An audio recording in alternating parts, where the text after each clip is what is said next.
مصیبتوں سے بھاگنے والوں، مصیبتوں سے جی چرانے والوں، مصیبتوں سے ڈرنے والوں، اللہ کے حبیب فرما رہے ہیں نماز چھوڑو گے تو 12 مصیبتوں کا منہ دیکھنے کے لیے تیار رہو، 12 مصیبتوں میں گرفتار ہونے کے لیے تیار رہو۔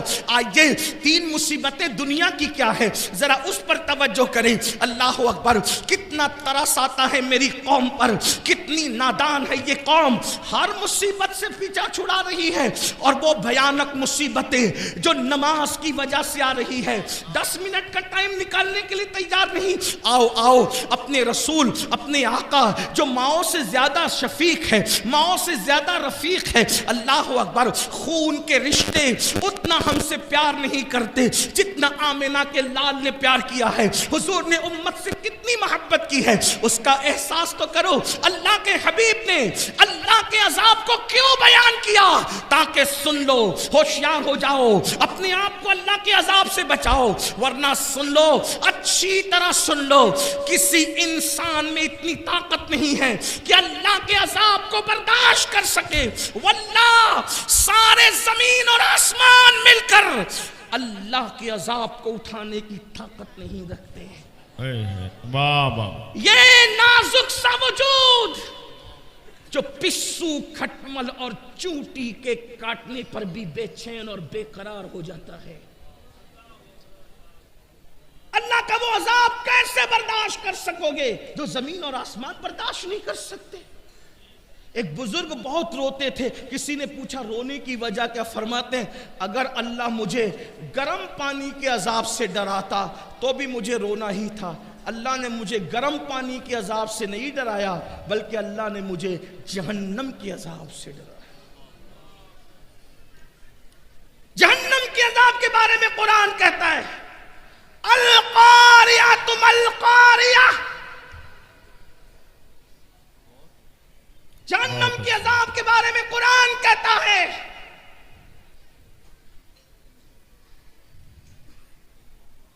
میرا اللہ ارشاد فرماتا ہے جہنم کے عذاب کے بارے میں، اور کیا فرما رہا ہے؟ اللہ فرماتا ہے کہ جس دن کافر اللہ کے عذاب کو دیکھیں گے تو کیا کہیں گے؟ وَيَقُولُ الْكَافِرُ يَا لَيْتَنِي كُنْتُ تُرَابًا، کاش ہم مٹی ہو جائیں۔ اللہ، وہ مٹی ہونے کی تمنا کریں گے، اللہ کے عذاب کو دیکھ کر کے وہ مٹی ہونے کی تمنا کریں گے۔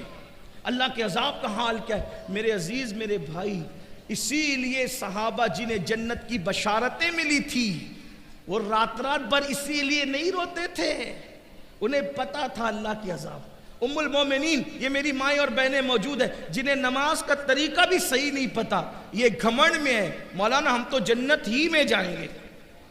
میں کہتا ہوں امید کری جا سکتی ہے لیکن خوف بھی ہو، امید کی جا سکتی ہے مگر خوف بھی ہو۔ یہ کیا کہ جن کی زندگی میں کلمہ طیبہ بھی یاد نہیں اور انہیں گھمنڈ ہے کہ جنت میں جانے سے میں کون روک سکتا ہے؟ بڑی معذرت کے ساتھ امید بھی کرو خوف بھی کرو، یہ گھمنڈ ہے، نہ امید نہ خوف۔ کیا سمجھ رکھا ہے جنت کو؟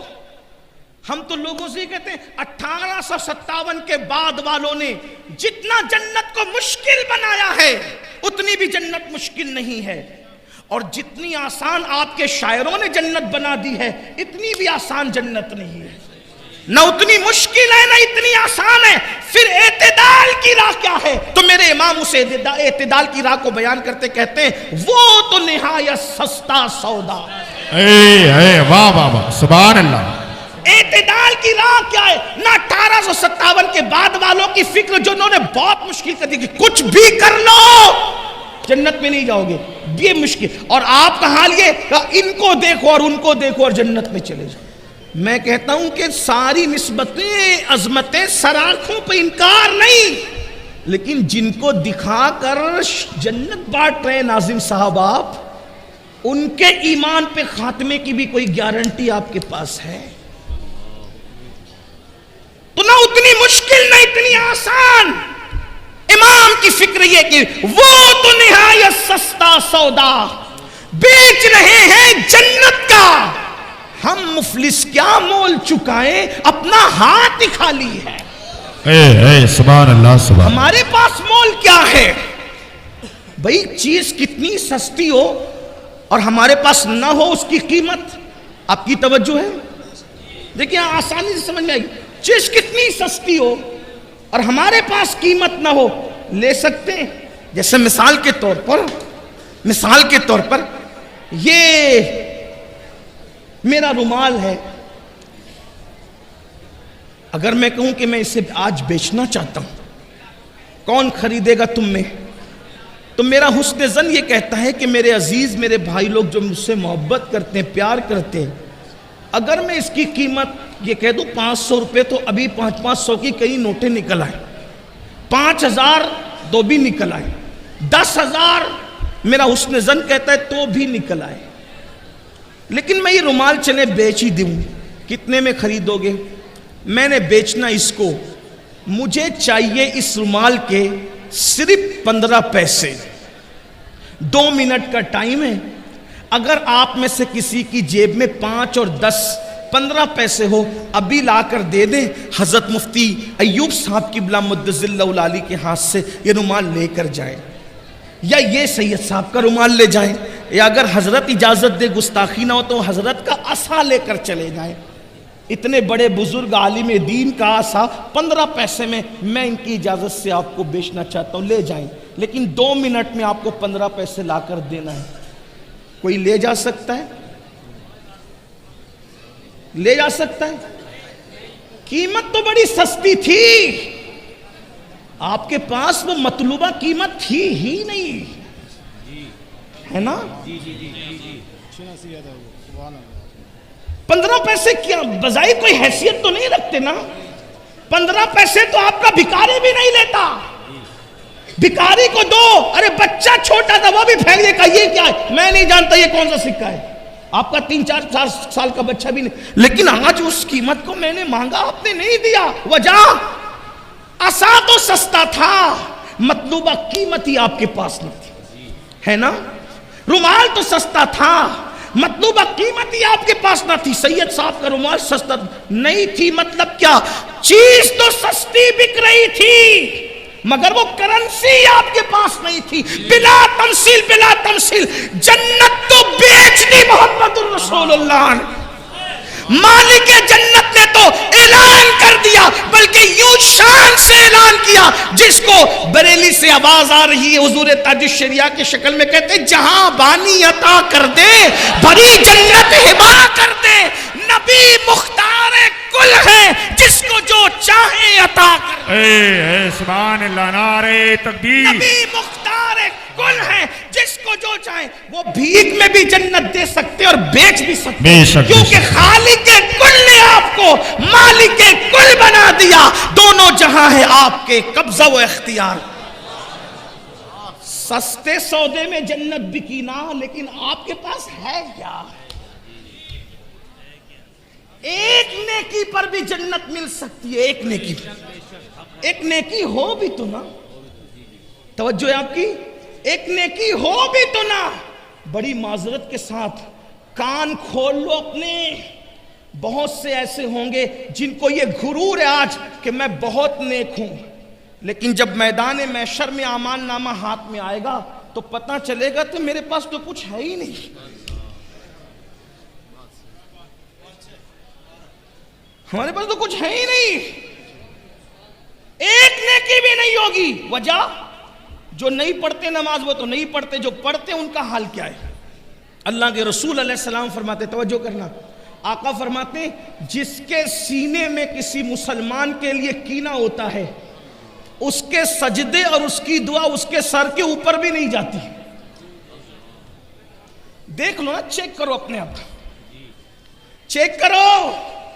حضور صرف مالا اور تسبیحات میں دینے نہیں آئے تھے، وہ تو تزکیے قلوب کے لیے آئے تھے. چیک کر لو اپنے دلوں کو. جس قوم کے دل سگے بھائیوں کے لیے صاف نہ ہو، جس قوم کے دل پھوپھی اور چچاؤں کے لیے صاف نہ ہو، جس قوم کے دل پڑوسیوں کے لیے صاف نہ ہو، جس قوم کے دل بہنوں کے لیے صاف نہ ہو. ارے حد تو یہ ہے جس امام کے پیچھے نماز پڑھتے ہو ان اماموں کے لیے جب تمہارے دل صاف نہ ہو تو تمہاری نماز کا کیا ہو؟ واہ واہ واہ سبحان اللہ سبحان اللہ. بہت اچھی. اگر کافر کے ہاتھ میں آئی فون دیکھا آپ کو کوئی اعتراض نہیں ہوتا، لیکن امام کے ہاتھ میں آئی فون آ گیا تو فوراً آ کے پھٹ کے کہتی ان کے پاس آیا کہاں سے؟ فوراً شک کی نظر سے دیکھا، فوراً ارے نادان جب تو اتنے پیچھے کھڑے رہتا ہے بلکہ ہفتے میں ایک دن آ کر اتنے پیچھے کھڑے رہتا ہے، اللہ تجھے اتنا عطا کرتا ہے جو سب کے آگے کھڑے رہتا ہے، اس پر عطا کا عالم کیا ہو؟ سبحان اللہ زندہ باد زندہ باد. شک ہے اپنوں کے خلاف شک. اور یاد رکھیے جب دل کینے سے پاک نہیں ہوں گے، اور میں یہ دیکھ رہا ہوں بڑی معذرت کے ساتھ علماء سے دعا لینے کے لیے صرف سبق سنانے کے، دنیا دار تو دنیا دار ہے، دیندار طبقہ بھی اس منزل پر ناکام ہے الا ماشاءاللہ الا ماشاءاللہ. دیندار طبقے کو بھی ہم ناکام باس کہلانے والوں کو دیکھ رہے کہ ان کے سینے پاک نہیں ہے کینے سے.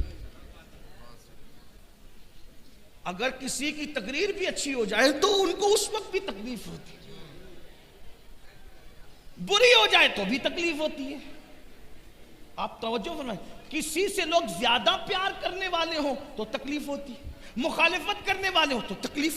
یعنی ہمارے دل کا اچھا ہم نے دل کو پاک اور صاف رکھنا کچھ اہمیت اس کی سمجھی ہی نہیں. اور اللہ کے رسول دلوں کا تزکیہ کرنے کے لیے تھے وَيُزَكِّيهِمْ وَيُعَلِّمُهُمُ الْكِتَابَ وَالْحِكْمَةَ. تعلیم بعد میں ہے، پہلے قرآن نے دلوں کا تزکیہ بیان فرمایا. ہم تعلیم تو حاصل کر رہے ہیں، تزکیہ کہاں ہے؟ اور جب تک دل صاف نہ ہو چیک کر لو اپنے دل کو، اپنے من میں ڈوب کر تہجد گزارو.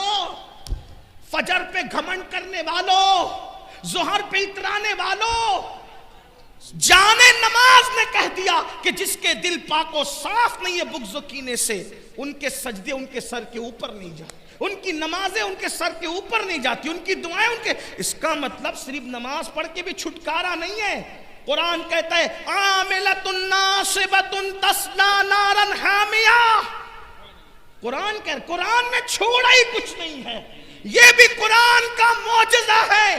گنی ہوئی آیتوں میں قرآن نے سب بیان کر دیا ہے. وَلَا رَطْبٍ وَلَا يَابِسٍ إِلَّا فِي كِتَابٍ مُبِينٍ. ہر رطب و یابس کو قرآن میں بیان کر دیا گیا ہے، کھول کے بیان کر دیا گیا ہے. قرآن کہہ رہا ہے عاملۃ ناصبۃ تصلی نارا حامیہ. عمل کر کے آئیں گے، محنت کر کے آئیں گے، پھر بھی جہنم میں ڈالے. بے عمل نہیں، عمل ہوگا، عمل، محنتیں ہوگی، محنتیں. وجہ ان کے دل صاف نہیں ہوں گے. پڑوسیوں کے لیے، بھائیوں کے لیے، بہنوں کے لیے، پھوپھیوں کے لیے، چچا تایوں کے لیے، دوستوں کے لیے، یاروں کے لیے. بلکہ قیامت کی نشانی میں نشانی یہ بھی ہے، ہاتھ ملیں گے، دل نہیں ملیں گے. عید پہ گلے تو ملتے ہو، سینے سے سینہ ملتا ہے، دل کب ملا؟ اور ایک بات آپ کو بتاؤں، حضور نے جنتی ہونے کی نشانی بیان کی. آقا نے فرمایا اے انس صبح اس حال میں کرنا کہ تیرے دل میں کسی کے لیے کینہ نہ ہو. آقا فرماتے، سن لیں حدیث پاک کا مفہوم. کیا فرمایا؟ اے انس صبح اس حال میں کرنا کہ تیرے دل میں کسی مسلمان کے لیے کینہ نہ ہو. یہ میری سنت ہے، اور جو میری سنت پر عمل کرے گا جنت میں میرے ساتھ جائے گا. سبحان اللہ سبحان اللہ. اگر حضور کا ساتھ جنت میں چاہتے ہو دل کو صاف کر لو. اب کہتے ہیں ارے حضرات ہم تو دعا کرتے قبول نہیں ہوتی. سیدنا ابو ہریرہ دمشق گئے، ملک شام. جب دمشق گئے تو لوگوں نے کہا اے صحابی رسول آپ دعا کیجئے. توجہ کرنا، آپ دعا کیجئے. صحابی کی دعا ہم سب کے حق میں قبول ہوگی. حضرت ابو ہریرہ نے فرمایا ایک ہی شرط پہ دعا کروں گا. توجہ ہے نا آپ کی؟ توجہ بہت اچھے سے سن رہے ہو، لیکن مزید توجہ، بہت اہم موڑ پر گفتگو آ رہی ہے. کیا فرمایا؟ ضرور دعا کروں گا، شرط ہے اگر کسی کے اپنے رشتہ دار سے رشتہ ٹوٹا ہوا ہے تو پہلے وہ میری محفل سے باہر نکلے. کیونکہ رشتہ داروں کے لیے کینے والوں کے درمیان میں دعا نہیں کروں گا، کیونکہ میں نے اپنے نبی سے سنا جس محفل میں رشتہ داروں کے لیے کینے والے موجود ہوں، رشتہ توڑنے والے موجود ہوں، رشتے کو منقطع کرنے والے موجود ہوں، اللہ دعا قبول نہیں کرتا۔ فرماتے ہیں میری دعا اگر لینا ہے تو پورے مجمع میں جس نے اپنے رشتہ داروں سے بات بند کر رکھی ہے باہر جائے، مگر وہ خیر القرون تھا، وہ خیر القرون تھا۔ اگرچہ اصحاب رخصت ہو رہے تھے لیکن سینئر تابعین کا دور شروع ہو چکا تھا۔ پتہ ہے جب پورے مجمع میں دمشق میں اعلان ہوا کہ دل میں کینے رکھنے والے اور رشتے توڑنے والے محفل کے باہر نکلیں، تو پوری محفل میں کوئی بھی ایسا نہیں تھا جو جائے سوائے ایک جوان کے۔ وہ جوان اٹھا اور اٹھ کے جانے کے بعد فوراً گھر پہنچا، اپنی پھپھی کے پاس گیا، کہا پھپھی اماں مجھے معاف کر دو، میں نے تم سے بات بند کر رکھی تھی۔ وہ پھپھی نے کہا اب ہوش آیا تجھے؟ کہا ہوش اس لیے آیا کہ حضرت ابو ہریرہ نے اپنی محفل سے مجھے نکال کے بھگا دیا کہ جب تک کہ رشتوں کو کاٹنے والے، دل میں کینہ رکھنے والے میں موجود ہوں گے میں دعا نہیں کروں گا۔ تو پھپھی امی اب صحابی کی دعا کی برکتیں لینی ہے تو میں تمہارے ساتھ صلح کرنے کے لیے آ گیا۔ آپ مجھے بتائیں یہ مقبول دعاؤں کی محفلیں تھی، ہماری محفل کا حال تو یہ ہے اگر 100 لوگ موجود ہیں تو 98 لوگ تو سارے بغض کینہ لے کر کے آتے ہیں، پھر کہاں دعا؟ لوگ کہتے ہیں مولانا پہلے جب بارش مانگنے کے لیے جاتے تھے تو جاتے تھے بھیگ کے آتے تھے، پہلے کے مولانا لوگ ایسے تھے۔ میں نے کہا ہوش کے ناخن لو، مولانا تو اب بھی ویسا ہی مولانا ہے، تمہارے دل کہاں ہے؟ آمین کہنے والوں کے دل کہاں ہے؟ دل میں بغض ہے، کینے ہے، حسد ہے۔ اور ایک بات اور آگے بڑھ کے بتاؤں، اب توجہ کرنا، جب پھپھی کے لیے، بھائی کے لیے، چچا کے لیے دل صاف نہ ہو تو یہ حال ہے کہ سجدے سر کے اوپر نہ جائیں، اور جو ماں باپ کی بد دعا لیں، جو ماں باپ کو تڑپائیں، ماں باپ کو سسکیاں لینے پہ مجبور کریں۔ کسی کے ماں باپ کسی کے دروازے پر روٹی کا ٹکڑا مانگ کر کے گزارا کر رہے ہیں، کسی کے ماں باپ مسجد کے زینے پہ بیٹھ کر کے بھیک مانگ کر کے گزارا کر رہے ہیں، کسی کے ماں باپ اللہ اکبر کسی کے یہاں برتن جھاڑو کر کے اپنا گزارا کرنے پر مجبور ہے۔ اے میری قوم کے جوانوں یاد رکھو، جب تک کہ اللہ کے بندوں کو خوش نہیں کرو گے اس وقت تک اللہ آپ سے ہم سے راضی نہیں ہوگا۔ سرکار غریب نواز رضی اللہ تعالیٰ نے ارشاد فرماتے ہیں کہ بندوں کے دل سے اللہ تک پہنچنے کا راستہ جاتا ہے، یعنی جب تک دلوں کو خوش نہیں کرو گے اس وقت تک تم اللہ کو راضی نہیں کر سکتے۔ حضرت سیدنا امام جعفر صادق کا قول ہے روئے زمین پر جتنے ذرات ہیں اس سے زیادہ اللہ تک پہنچنے کے راستے ہیں۔ اللہ تک پہنچنے کا سب سے قریبی راستہ جو ہے وہ اللہ کے بندوں کو خوش کرنا ہے، ان کی خدمت کرنا ہے۔ مجھے بتاؤ جب عام بندوں کو خوش کرنے پر، عام بندوں کی خدمت کرنے پر اللہ یہ مرتبہ عطا فرماتا ہے تو وہ لوگ جو اپنے ماں باپ کی دعائیں لیتے ہیں، وہ لوگ جو اپنے ماں باپ کو خوش کرتے ہیں، وہ لوگ جو اپنے ماں باپ کی خدمت کرتے ہیں، بڑی معذرت کے ساتھ کچھ ایک طبقہ نماز کی طرف تو آ گیا، ایک طبقہ داڑھی کی طرف تو آ گیا، ایک طبقہ ٹوپی کی طرف تو آ گیا، لیکن جب ان کی پرسنل لائف میں جھانک کر دیکھو، ان کی نجی زندگی میں دیکھو تو ان کا سلوک ماں باپ کے ساتھ کچھ اچھا نہیں ہے۔ اللہ اکبر، ماں باپ پر ہزاروں تقریریں ہوتی ہے، درجنوں تقریریں ہوتی ہے، اثر کیا ہے؟ بڑی معذرت کے ساتھ چلیں دوسروں نے جو کہا ان کو چھوڑیں، مسلک اعلیٰ حضرت میں ماں باپ کی کیا اہمیت؟ وہ کیا مسلک کا نعرہ لگاتے ہیں؟ ہم مسلک کا نعرہ، ہمارا حال یہ ہو گیا میٹھا میٹھا ہپ ہپ، کڑوا کڑوا تھو تھو۔ مسلک اعلیٰ حضرت میں جہاں اشداء علی الکفار ہے وہیں پر رحماء بینہم بھی ہے۔ ہم نے اشداء علی الکفار کو ہائی لائٹ کیا، کرنا بھی تھا اور ہونا بھی چاہیے، لیکن شاید ہم نے رحماء بینہم کو بلا دیا۔ اسی لیے جو نرمی ایک دوسرے کے لیے ہونا چاہیے، بعض لوگوں میں، بعض کی بات کر رہا ہوں سب کی نہیں، بعض لوگوں میں کہیں نہ کہیں وہ چیز اٹھ گئی۔ نعرہ تو لگائے گا جلسے میں مسلک اعلیٰ زندہ باد، نبی کا دامن نہیں چھوڑیں گے، غوث کا دامن، اور گھر پہ ماں کو ڈانٹ کے آیا ہے بس کر، تجھے کتنا پیسہ دوں دوائی کے، سب ایسے نہیں ہوتے لیکن میں بات کر رہا ہوں جوانوں کی. امام اہل سنت سیدی اعلیٰ حضرت امام احمد رضا خان محدث بریلوی لکھتے ہیں ماں باپ کا ادب کیا ہے. فرمایا جب اپنے ماں باپ سے گفتگو کرو پہلے ان سے اجازت لو. توجہ کریں, میں سمجھتا ہوں کہ اگر ہاتھ اٹھوا لیے جائیں نا میرے بھائیوں ہاتھ, تو شاید کتنے ہاتھ ہوں گے جو اٹھ سکیں گے. کون لوگ ہیں جو ماں باپ سے اجازت لے کے گفتگو کرتے ہیں؟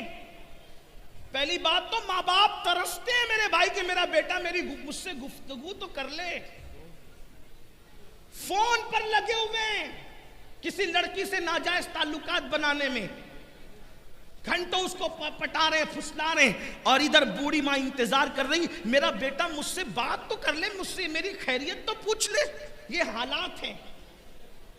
بوڑھے ماں باپ سے بات کرنے کو فرصت نہیں, دوستوں کے پاس رات کے 3-3 بجے تک بیٹھ رہے ہیں, انٹرنیٹ لے کر کے رات کے 3-3 4-4 بجے تک بیٹھ رہے ہیں, ماں باپ سے خیریت پوچھنے کا وقت نہیں. سنو, میرے امام لکھ رہے ہیں امام اہل سنت کہ جب ماں باپ سے بات کرنا ہو تو اس طریقہ یہ ہے کہ پہلے ان سے اجازت لو, اور اجازت لینے کے بعد بات کا طریقہ کیا ہو, اے بڈھی اے بڈھا ڈوکری ڈوکرا یہ سب نہیں, بلکہ فرماتے ماں باپ سے اجازت لے کر جب ان سے بات کرنے کا وقت آئے تو ایسے بات کرو جیسے غلام اپنے آقا سے بات کرتا ہے. یہ ہمارے یہاں گفتگو کرنے کا انداز ہے. کسی کے پاس دنیا کی ساری نعمتیں ہوں, مال ہو, ملال ہو, یہ ہو, اقتدار ہو, سب کچھ ہو, اگر ماں باپ کی رضا اس کے دامن میں نہیں ہے, ماں باپ کی خوشی اس کے دامن میں نہیں ہے, اس سے بڑا ناکام انسان کوئی نہیں. ماں باپ کا دل دکھانے والا ایک دن زوال پذیر ضرور ہوگا, ماں باپ کو تکلیف پہنچانے والا ایک دن ذلت کے گھاٹ ضرور اترے گا, ماں باپ کے دل کو اذیت پہنچانے والا, ماں باپ کی بد دعا لینے والا ایک دن برباد ضرور ہوگا. علامہ زمخشری آخری عمر میں لنگڑے ہو گئے تھے, لنگڑے, تفسیر کشاف کا مصنف علامہ زمخشری لنگڑے ہو گئے. کسی نے پوچھا حضرت اتنے بڑے مفسر قرآن, اتنے بڑے عالم, آپ لنگڑے ہو گئے؟ فرمایا یہ میری ماں کی بد دعا کا نتیجہ ہے. میرا بچپنا تھا, بچپنے میں ماں کی زبان سے بد دعا نکل گئی, اور یاد رکھنا ماں باپ کی دعا بھی اثر دکھا کے رہتی ہے اور بد دعا بھی اثر دکھا کے رہتی ہے. اللہ کے بندو, زمخشری کہتے ہیں کہ ایک دن میں بچپنے میں چڑیا کے ساتھ کھیل رہا تھا, چڑیا کے پاؤں میں نے دھاگا باندھ رکھا تھا, اور چڑیا کو چھوڑ دیتا اور وہ اڑتی چلی جاتی, پھر چڑیا کو دھاگے سے پکڑ لیتا, پھر وہ میرے پاس آ جاتی. ایسا ہوا کہ چڑیا کو میں نے چھوڑا اور وہ جا کے گھونسلے کے اندر گھس گئی اور پیروں سے گھونسلہ پکڑ کے بیٹھ گئی. میں نے کھینچا کھینچا کھینچا, نہیں نکلی, زور لگایا تو چڑیا کی ٹانگ جو ہے وہ دھاگے میں آ گئی. میری ماں کو غصہ آیا, ماں نے کہا زمخشری تو نے ایک چڑیا کا پیر توڑ ڈالا. ماں کے جذبات تھے, جذبات میں زبان سے نکل گیا, تو نے چڑیا کا پیر توڑا, اللہ تیرا پیر توڑ دے. اللہ اکبر. کہتے ہیں علامہ زمخشری کہتے ہیں کہ یہ میری ماں کی زبان سے نکلے ہوئے الفاظ تھے. پوری زندگی اس کا اثر نہیں ظاہر ہوا, لیکن مرنے سے پہلے پہلے ماں کا دل نہیں دکھایا تھا, ماں کو تکلیف نہیں پہنچائی تھی, ماں کو اذیت نہیں پہنچائی تھی, لیکن ایک چڑیا کے معاملے میں جذباتی ہو کر ماں سے زبان سے نکل گیا, پورا ہوا. تو اللہ کے بندو, خوشیاں ڈھونڈنے چلے ہو, نعمتیں ڈھونڈنے چلے ہو, برکتیں ڈھونڈنے چلے ہو, تو بات دور نکل گئی. عرض کیا کر رہا تھا, جب تک سینے کینے سے پاک نہیں ہوں گے تمہارے سجدے اور دعائیں سر کے اوپر نہیں جائے گی. ایک بات اگر نہ کہوں تو میرا دل نہ بھرے گا. اب آپ مجھے یہ بتائیں, جب امتی کے لیے دل میں کینہ رکھے تو اس کی نماز سر کے اوپر نہیں جاتی. اگر امتی نبی کے لیے دل میں کینہ رکھے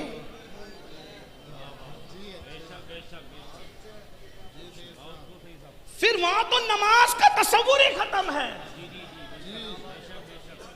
اور کینے کا اثر کب پتا چلتا ہے؟ توجہ چاہتا ہوں, میں کسی کو ٹارگٹ نہیں کر رہا ہوں, صرف سعادت مند روحوں کو آواز دینا چاہتا ہوں.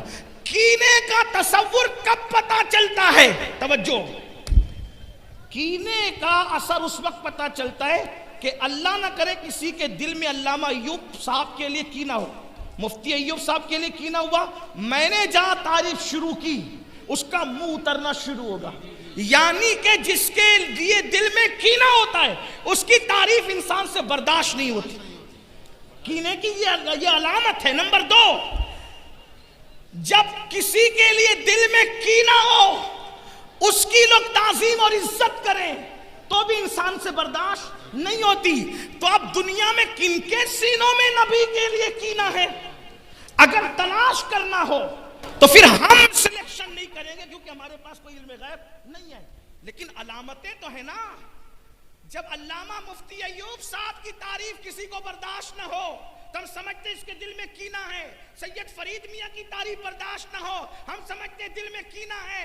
ہم ان کی عزت کریں تو وہ بے چین ہو جائیں، سمجھ جاتے دل میں کینہ ہے. اب دنیا میں ڈھونڈو ایسے لوگوں کو کہ کلمہ پڑھ کے بھی کوئی اتنا بد نصیب ہے کہ نبی کے لیے کینہ رکھتا ہے. تو دیکھ لو، اگر ہیرو ہیروئن کے زلف و رخسار کی تعریف کرے تو لوگوں کو کوئی تکلیف نہیں ہوتی، اور نبی کی نعت شروع کر دو تو لوگ ادھر ادھر دیکھنے لگتے ہیں. پتا چلا جن کو ہیروئن کی زلف و رخسار کی تعریف بے چین نہیں کرتی ان کو واللیل والے چہرے والے کی تعریف اگر بے چین کر دے، پھر کسی برادری کا ہو، کسی خطے کا ہو، کسی قبیلے کا ہو، کسی ذات کا ہو، کسی بات کا ہو، کسی بھی ڈگری کا مالک ہو، وہ سب کچھ ہو سکتا ہے لیکن رسول اللہ کا وفادار نہیں ہو سکتا. آپ دیکھیں کتنوں کا برتھ ڈے روز منایا جاتا ہے کسی کو تکلیف کچھ کہنے کی، لیکن جب رسول اللہ کا میلاد آتا ہے تو لوگ کہتے ہیں کہاں لکھا ہے، کہاں لکھا ہے. میں نے کہا اللہ کے بندو اتنی میلادیں تم نے ہضم کر لی، تکلیف نہ ہوئی؟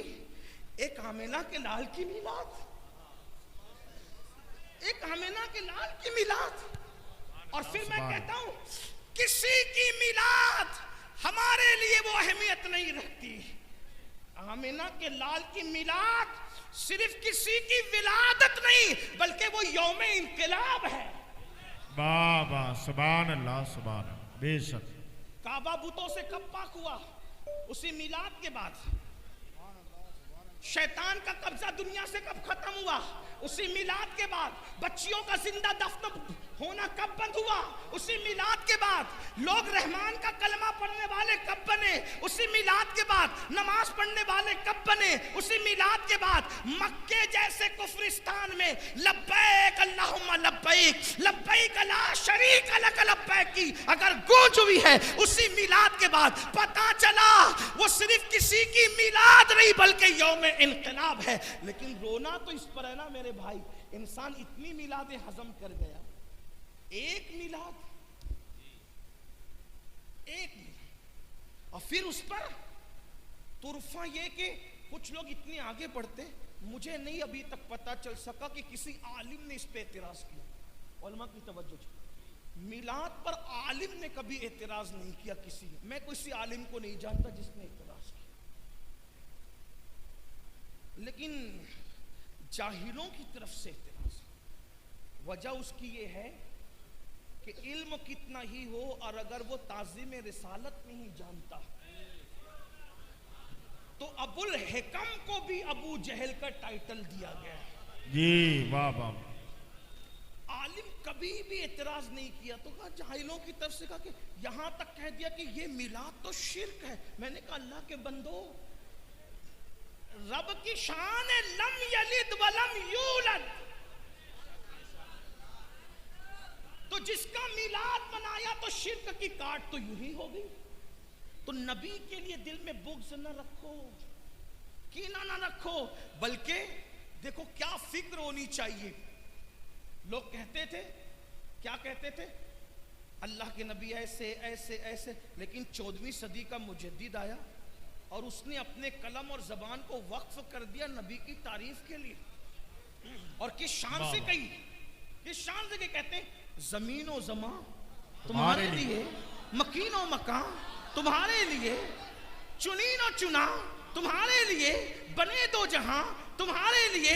اور کیا مزے میں کہتے ہیں کہ دہن میں زبان تمہارے لیے، بدن میں ہے جان تمہارے لیے، ہم آئے یہاں تمہارے لیے، اٹھے بھی وہاں تمہارے لیے. جنا میں چمن، چمن میں سمن، سمن میں فبن، فبن میں دلہن، سزائے محن پہ ایسے میں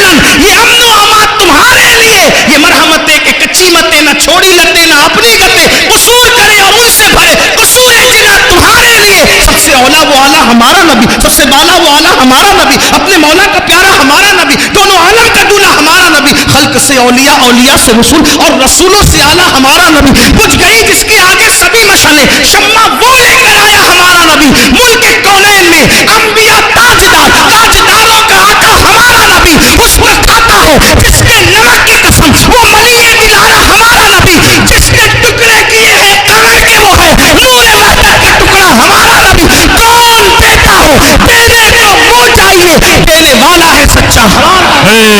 سبحان اللہ، اللہ اکبر، یا رسول اللہ، زندہ باد، زندہ باد۔ اللہ کے بندو، جب نبی کی تعریف ہو تو دل چھوٹا نہ کیا کرو۔ اگر کسی کے دل میں کینہ ہے تو کیسے پتا چلے؟ کہ بے جان جھنڈے کو تو سلام کرتا ہے، زندہ نبی پہ سلام پڑھنے کو اعتراض کرتا ہے۔ واہ واہ واہ واہ، سبحان اللہ، زندہ باد۔ اندازہ فرمائیں، میں واللہ کسی کو ٹارگٹ نہیں کر رہا ہوں، صرف آپ کے سامنے چور کی نشانیاں رکھتا ہوں۔ آپ مجھ سے زیادہ دانشمند ہیں نا؟ جب کپڑا خریدنے میں اتنی احتیاط ہے کہ 4 دکان ڈھونڈ کے کپڑا خریدتے ہو، تو پھر کسی کی اقتداء کے سے پہلے بھی آپ کو تھوڑا سا خیال ہونا چاہیے۔ اپنی جیب کا پیسہ ضائع کرنے کے معاملے میں اتنے حساس ہو، اپنی نمازیں ضائع کرنے کے معاملے میں کیوں اتنی نادانی سے کام لیتے ہو؟ ایسے ہی کسی کے بھی پیچھے نہیں۔ اب کس کے پیچھے پڑھو؟ میں یہ نہیں کہہ رہا ہوں، میں تو صرف کیونکہ ایک داعی کی حیثیت سے میں اشارے دینا چاہتا ہوں۔ میں یہ نہیں چاہتا کہ کل میرے بعد کوئی آ کر کہہ دے کہ وہ تو لڑا گئے، ہم صوفیہ کے غلام ہیں، ہم لڑنے لڑانے والی بات نہیں کرتے، ہم تو نشانی دے جا رہے ہیں۔ ڈھونڈ لینا، تلاش کرنا، عقل مند ہونا، سوچو بے جان جھنڈے کو جس کا انتخاب انسانوں نے کیا ہے، اس کے لیے سلام بھیجنے پر کوئی اعتراض نہیں، اور وہ زندہ نبی جس کی وجہ سے ساری سلامتیاں ہیں، جھنڈے کے لیے قیام کیا، اٹھ کے کھڑا ہوا، کوئی تکلیف نہ ہوئی، اور نبی کے لیے اٹھ کے کھڑا ہو گیا تو تکلیف ہو گئی۔ امام کہتے ہیں آنکھیں ملنا، کیا بات کی، آنکھیں ملنا، جھنجھلا پڑنا، لاکھ جمائی انگڑائی، آنکھیں ملنا، جھنجھلا پڑنا، لاکھ جمائی انگڑائی۔ ارے نام پہ اٹھنے کو لڑتا ہے، اٹھنا بھی کچھ گالی ہے؟ نام پہ اٹھنے کو لڑتا ہے۔ امت کو اتحاد کی ضرورت ہے۔ جب جھنڈے کے لیے ہم کھڑے ہو سکتے ہیں تو سارے جھنڈے جس کے قدموں میں آ کے عزت پاتے ہیں اس کے لیے کیوں اٹھ کے کھڑے نہیں ہو سکتے؟ واہ واہ واہ، سبحان اللہ، سبحان اللہ۔ روزانہ استاد کی تعظیم کے لیے اسکول کا ہر بچہ کھڑے ہوتا ہے۔ اسکول میں 8 پیریڈ ہوتے ہیں، 8 پیریڈ میں کھڑے ہونا پڑتا ہے۔ ہم بھی کھڑے ہوئے، آپ بھی ہوئے ہوں گے میرے عزیز۔ جو فزکس پڑھائے اس کے لیے اٹھ کے کھڑے ہوئے، جو ریاضی پڑھائے اس کے لیے اٹھ کے کھڑے ہوئے، اور جو کہتا ہے وَإِسْتُ مُعَلِّمًا کہ میں کائنات کو علم سکھانے کے لیے آیا ہوں، کم از کم یہ نہیں سوچا۔ اس کا مطلب کہیں نہ کہیں آپ انگریز کی تحریک کا شکار ہوئے ہیں، آپ کے دل میں کہیں نہ کہیں بغض ہے۔ تو یاد رکھو، بات بہت دور نکلی، کہاں چل رہی تھی بات؟